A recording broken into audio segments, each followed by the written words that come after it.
Untuk kali ini kita akan berkenalan dengan paparan muka hadapan bagi AutoCAD 2019 ataupun 2020. Ini adalah paparan asas bagi AutoCAD 2019 ataupun 2020. Bahagian-bahagian utama pada paparan ini terdiri daripada beberapa bahagian. Yang pertamanya, jika kita klik pada ikon A di bucu sebelah kiri atas ini, paparan ini kita namakan sebagai application icon. Ada new, open, save dan sebagainya. Paparan yang berikutnya, ini paparan yang kita namakan sebagai ribbon, yang terdiri daripada draw, modify, annotation dan seterusnya. Pada bahagian atas ini kita namakan sebagai tabs.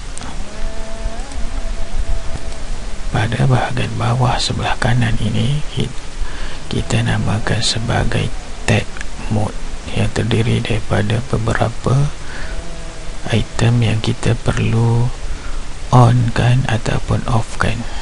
Contoh yang pertama, jika kita on kan grid mode, ini menunjukkan paparan pada skrin AutoCAD ini ada garis-garis.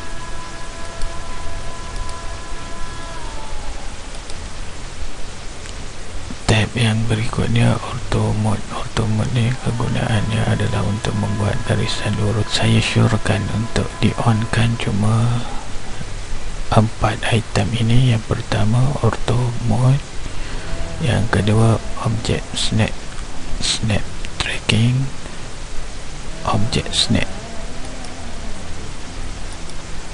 Ini antara objek snap yang perlu kita on dan off kan mengikut kesesuaian.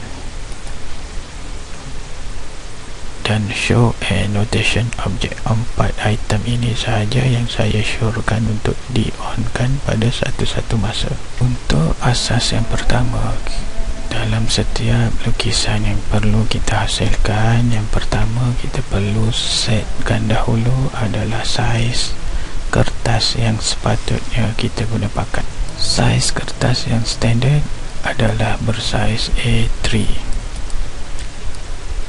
yang dalam keadaan landscape, iaitu bersaiz 420/297. Unit yang diguna pakai dalam lukisan kejuruteraan adalah unit standard dalam unit milimeter. Paparan pada bahagian ini adalah command. Command ini adalah arahan yang kita perlu berikan kepada AutoCAD untuk membolehkan AutoCAD ini memahami arahan yang kita maksudkan. Step pertama, kita perlu setting saiz kertas. Yang perlu kita guna pakai iaitu saiz kertas A3.